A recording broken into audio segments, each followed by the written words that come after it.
Hi, I'm Matt Howett from WindRose Trio, and we're really pleased to have composer Joe Lai with us today.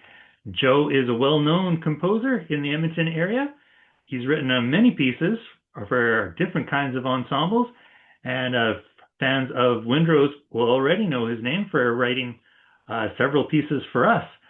He wrote a previous trio for us many years ago that we've played a number of times. And if you were at our last concert, you'll remember a really wonderful sonata for bassoon and piano that I had the pleasure of performing.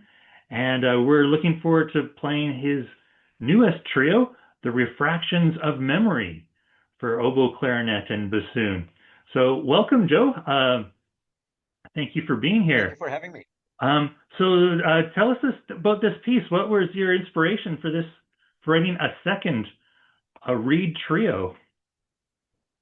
Well, the first inspiration was, of course, the marvelous ensemble, which is the WindRose Trio, Oh, get out. and I had you and Beth and Rob specifically in mind, your artistry and your virtuosity, and so I thought, I'm gonna write a second one, a second WindRose Trio. That's been, it's been what, a decade or something like that since I wrote the first one for you guys. And I thought, my harmonic language has evolved, my style has evolved. So it was high time to write a second one and tackle the medium once again. The title, The Refractions of Memories, at first I was just grasping for a word, and I thought that's a really cool word to use. And so I thought, it sounds nice, the refraction of memories. And then I thought, okay, well, I better figure out what this means so I can, in a situation like this, elaborate on a title. And by definition, it's basically the phenomenon of light or radio waves being deflected in passing obliquely through the interface between one medium to another through a medium of varying densities. Yeah. So that sounds very scientific. Um, and so, well, how does this apply to your work in particular? As you may know, certainly, the trio, and certainly people who are familiar with my music. I mean, as a person, I'm deeply, deeply nostalgic, and certainly with the passing of my two fur babies, a lot of my music tends to be reflective um, memories of my two constant companions. So this five movement work has different elements of memories. So the first one is the reflections of time. The second movement is the ceaseless march of time. So that's more like a very sturdy type of march thing.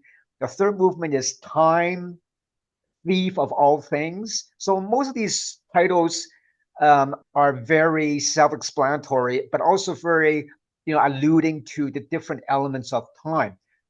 Fourth movement, we ask ourselves, where does the time go? I mean, how many of us, use that phrase at one point or another?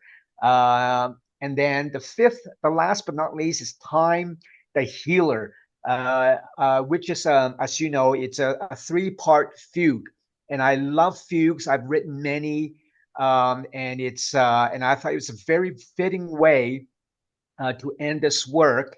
And it's basically a theme and variations, really, as you know, Matt. It's based on my own, what I call my Ravel theme.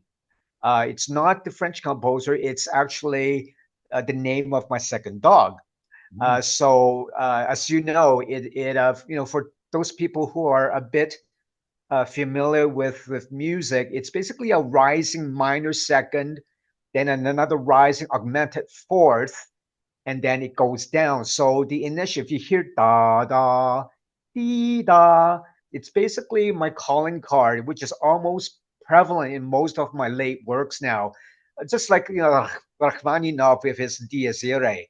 It's this theme that I it's very dear to me because this theme first came forth when I wrote my first string quartet.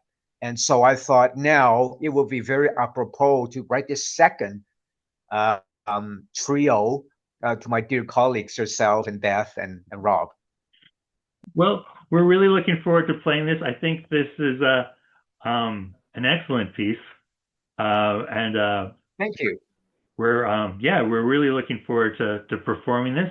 This is November 23rd at Highlands United Church, with the showtime at 7:30 p.m.